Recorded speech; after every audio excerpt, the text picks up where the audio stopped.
Icelocked here with Nocturne Gaming, back with more Legends of Eidolon, and we're taking a look at the World 4 mini-boss, the Mutated Mush. Mutated Mush is located here in the World 4 map, Spaceway Raceway, and he does have a few requirements to fight him. First, you need either a barrel of toxic sludge or radioactive waste. Toxic sludge is a common drop from jungle slimes in World 1, and radioactive waste is a random reward from turning in orders in the post office. The next requirement that he has is to have at least 2,250 accuracy for a 5% hit chance, or 6,750 accuracy for a 100% hit chance. He does hit very hard, so make sure you bring plenty of food, as it is not currently possible to get enough defense to ignore his damage.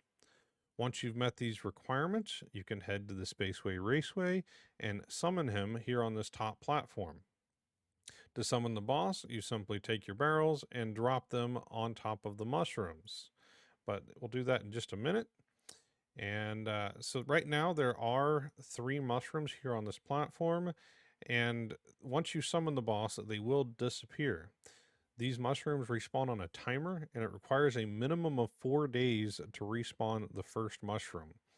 More mushrooms will accumulate, so you don't need to fight the boss every 4 days, but the timer does slow down with each fungus that you accumulate.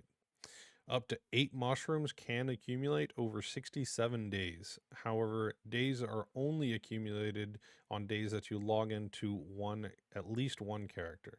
So for the minimum respawn timer, you will need to log in at least every day, but you do not need to visit this map for it to count. Anyways, let's summon the boss. It is a fairly simple fight, and we'll see that in just a second here. So they should all spawn, and as we're fighting the boss, he does damage us each time he hits us as he runs over, but his main way of dealing damage is he summons fireballs, kind of like what Amarok does. Well, it's not really fireballs, more like lightning storms, but each boss does have about 120 million HP, so it is quite a lot, and the damage really isn't that bad. I do have a full set of Dementia gear on, and they are going down fairly quickly. So let's get to killing these things, and we'll be back in just a minute.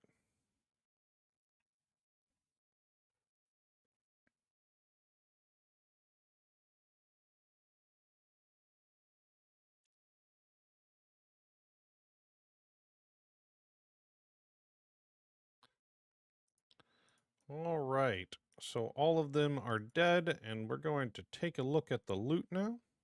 So he does have a chance for the normal things such as coins or XP balloons and time candies, but the main things that he can drop are first the mutated mushroom card, and then next we didn't get lucky enough to get the recipes. The 2 recipes that it can drop are the Dawn stopwatch recipe, which gives 2% skill AFK gain rate and 1% skill efficiency, or the souped lab recipe ring recipe that gives 25% lab XP and 35% lab efficiency. He can also drop pet eggs for more breeding chances and cooking ladles to speed up our cooking. But that's about it. Don't forget to hit that subscribe button if you're enjoying this type of content, and a huge shout out to our Patreon members that support the work we do. Thank you from all of us here at Nocturne Gaming. If you would like to become a patron and get some added benefits, check out the link in the description. If you have any thoughts, comments, or questions, please leave them down below for me, and we'll see you next time.